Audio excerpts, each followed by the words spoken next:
Seconda corsa, premio Eleusi, sono puledri non vincitori di 1.000 euro in carriera, 12 al via, 1 Cliffman, Paolo Pantarotto, 2 Cabiria Caos, Manuel Pistone, 3 Coco Chanel Treb, Giampaolo Minucci, 4 Cilmede SM, Andrea Farolfi, 5 Chanel DVS, Vincenzo Piscoglio, 6 Callas, Enrico Bellei. Seconda fila, 7 Caster dei Greppi, Antonio Greppi, 8 Corto Maltese, Marcello Di Nicola, 9 Classic Blues, Antonio Velotti, 10 Campione RAL, Paolo Scamardella, 11 Corinto Light, Maurizio Visco, 12 Columbia Cronos, Roberto Vecchione. Cavalli ancora alle prime armi.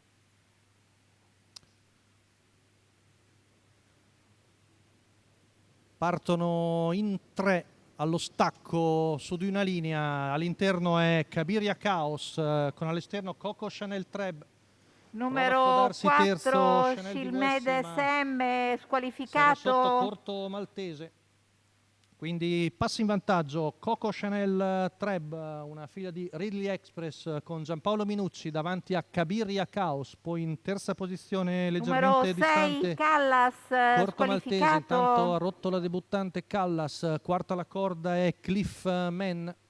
mentre è rimasto all'esterno, vediamo avanzare il numero 9 di Classic Blues con Antonio Velotti, 34 i primi 400 metri, con in vantaggio sempre Coco Chanel Treb su Cabiria Caos, all'esterno Classic Blues, poi Corto Maltese a precedere Cliffman, intanto i 600 vanno via in 46,4, cerca di risalire a largo anche Columbia Cronos che va a prendere la schiena di Classic Blues, poi all'esterno vediamo anche Campione RAL, si gira Giampaolo Minucci, tutto sotto controllo, 1-2 appena abbondante il primo giro, avanza al largo Classic Blues, sempre Cabiria Caos in seconda posizione davanti a Corto Maltese. Siamo a poco più di 600 metri dalla conclusione, il chilometro viene passato dalla figlia di Ridley Express in 1:17,7.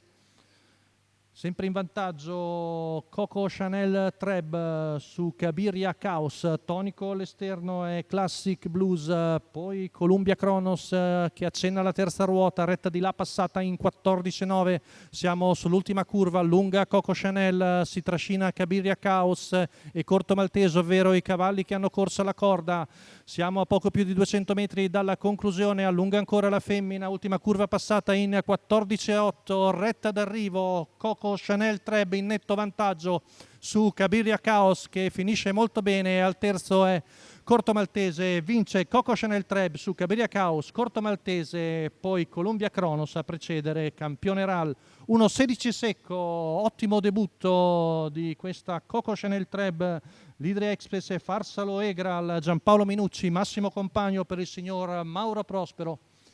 che vince molto bene. La rivediamo, bella anche d'azione. Coco Chanel Treb alla seconda di Bologna.